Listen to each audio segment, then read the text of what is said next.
కాసేపట్లో పార్లమెంట్ శీతాకాల సమావేశాలు ప్రారంభం కానున్నాయి. పెద్ద నోట్లు రద్దు అస్త్రంతో ప్రభుత్వంపై విరుచుకుపడేందుకు ప్రతిపక్షాలు సిద్దమయ్యాయి. సభను స్తంభింపచేస్తామంటున్నాయి. విపక్ష వ్యూహాన్ని తిప్పికొట్టడానికి ఇటు అధికార పక్షం కూడా సిద్దమైంది. దీంతో ఈ సమావేశాలు హాట్ గా జరగబోతున్నాయి. పార్లమెంట్లో ప్రతిపక్షాల వ్యూహాలు ఎలా ఉండబోతున్నాయి, వాటిని అధికార పక్షం ఎలా ఎదుర్కొంటుంది? దీనిపై లేటెస్ట్ అప్డేట్స్ మా ఢిల్లీ ప్రతినిధి ప్రసాద్ లైవ్ లో అందిస్తారు. Prasad, over to you. ఈ రోజు నుంచి డిసెంబర్ 16వ తేదీ వరకు దాదాపు 22 రోజుల పాటు సాగే ఈ పార్లమెంటు సమావేశాల్లో తొలి వారం మాత్రం చాలా వేడిగా జరిగే అవకాశాలున్నాయి.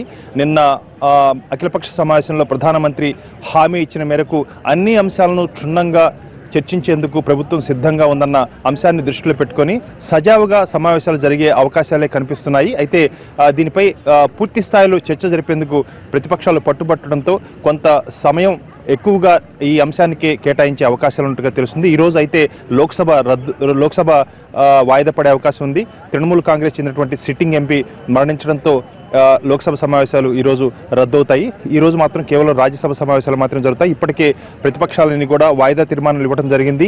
ప్రధానంగా ఈ పెద్ద నోట్ల రద్దుపై పూర్తి స్థాయిలో చర్చ జరగాలన్నదే వీరి యొక్క అభిమతం. ఆ మేరకు నోటీసులు కూడా జారీ చేయడంతో పూర్తి స్థాయిలో ఈ అంశంపైనే చర్చ జరిగే అవకాశం ఉన్నట్టుగా తెలుస్తుంది. అయితే మమతా బెనర్జీ ముందస్తుగా ఈ అంశంపై గళమెత్తి ప్రభుత్వానికి వ్యతిరేకంగా మాట్లాడి మిగిలిన అన్ని పక్షాలను కూడా సమకూర్చుకొని ఆ మేరకు రాష్ట్రపతికి విజ్ఞాపన పత్రం ఇవ్వాలన్న ప్రయత్నాలు కొంతమేరకు దెబ్బతిన్నాయని చెప్పుకోవడానికి అవకాశం ఉంది. ప్రధాన ప్రతిపక్షమైనటువంటి కాంగ్రెస్ ఈ ర్యాలీలో పాల్గొనేందుకు సంసిద్ధతను వ్యక్తం చేయలేదు. అదేవిధంగా 2 రోజుల క్రితం సిపిఎం ప్రధాన కార్యదర్శి సీతారాం యెచూరితో కూడా మమతా బెనర్జీ సంప్రదింపులు జరిపింది. అయితే ఆ విషయంలో కూడా ఆమె విఫలమైందని చెప్పుకోవాలి. మొత్తానికి అయితే విచిత్రంగా అధికార పక్ష కూటమిలో ఉన్నటువంటి శివసేన మాత్రం మమతా బెనర్జీ యొక్క పిలుపుకు స్పందించింది. అదేవిధంగా ఈ ర్యాలీలో పాల్గొనేందుకు కూడా తన సంసిద్ధతను వ్యక్తం చేసింది.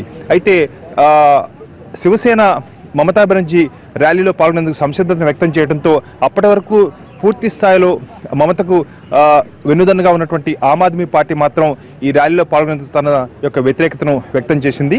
దాదాపుగా మమతా బెనర్జీ ప్రయత్నాలను కూడా విఫలమయ్యాయని చెప్పుకోవాలి. ఇప్పటికే మమతా బెనర్జీ నితీష్ కుమార్ బీహార్ ముఖ్యమంత్రితోనూ అదేవిధంగా సమాజ్వాదీ పార్టీ అధినేత ములాయం సింగ్ యాదవ్తోనూ అదేవిధంగా ఆర్జేడీ అధినేత లాలూ ప్రసాద్ యాదవ్తోనూ సంప్రదింపులు జరిపినప్పటికీ కూడా ఆ మేరకు ఎక్కడా కూడా సఫలం కానట్టుగానే కనిపిస్తుంది. ఈరోజు మధ్యాహ్నం కేవలం తన ఎంపీలే కాకుండా శివసేన నుంచి కొంతమంది ఎంపీలు ఈ ర్యాలీలో పాల్గొని ఒక ర్యాలీగా వెళ్లి రాష్ట్రపతికి విజ్ఞాపన పత్రాన్ని అందించే అవకాశం ఉంది. అయితే ప్రధాన ప్రతిపక్షం కాంగ్రెస్ చెప్పే అంశం ఏంటంటే సభాముఖంగా ఈ అంశాలను కూడా ప్రస్తావించడం ద్వారా ప్రజలకు తమ యొక్క వాదన ఏంటో తెలియజేసేందుకు అవకాశం ఉంది. ప్రభుత్వం ముందస్తుగానే ఈ అంశాలన్నింటి కూడా ఈ ఓట్ల రద్దు అంశాన్ని తన మిత్రులకు తెలియజేసిందని, కొంతమందికి తెలియజేశారని, ఇది పెద్ద స్కామ్ అంటూ కాంగ్రెస్ పార్టీ విరుచుకుపడేందుకు సంసిద్ధంగా ఉంది. అదేవిధంగా ఆమ్ ఆద్మీ పార్టీ కూడా మోడీ తన యొక్క మిత్రులకు ముందస్తుగానే సమాచారాన్ని అందజేశారు. మిగిలిన అన్ని పక్షాలు అంటే ప్రతిపక్షాలన్నీ కూడా మోడీ ప్రభుత్వ నిర్ణయాన్ని వ్యతిరేకిస్తున్నప్పటికీ కూడా తమ పోరాట పంధాలు మాత్రం చాలా వేరుగా ఉన్నాయి. ఒక్క మమతా బెనర్జీ మాత్రమే ఈరోజు ర్యాలీగా వెళ్లి ప్రధానమంత్రికి విజ్ఞాపన పత్రాన్ని అందజేసే అవకాశం ఉంది. మోడీ తీసుకున్న నిర్ణయం సామాన్య ప్రజలకు ఏమాత్రంగానూ ప్రయోజనకరంగా లేదని, ఇది పెద్ద స్కామ్ అంటూ వీరంతా కూడా ప్రధాన ప్రతిపక్షాలన్నీ కూడా విరుచుకుపడుతున్నాయి. కాబట్టి ప్రభుత్వం తన యొక్క వాదనను కూడా సిద్ధం చేసుకుంది. ఇప్పటికే ఎన్డీఏ భాగస్వామ్య పక్షాల నాయకులతో కూడా ఫ్లోర్ లీడర్స్తో కూడా సమావేశం జరిపింది. ఏ పరిస్థితుల్లో ఈ నిర్ణయం తీసుకున్నాము, దీనివల్ల దేశ ప్రయోజనాలు ఏ రకంగా ఉండబోతున్నాయన్న అంశాన్ని స్పష్టం చేశారు. కాబట్టి ప్రభుత్వం ఏ రకంగా స్పందించనుంది, ప్రతిపక్షాల యొక్క వాదన ఏంటి అన్నది చాలా ఆసక్తికరంగా ఈ సమావేశంలో ప్రజలందరికీ తెలిసే అవకాశం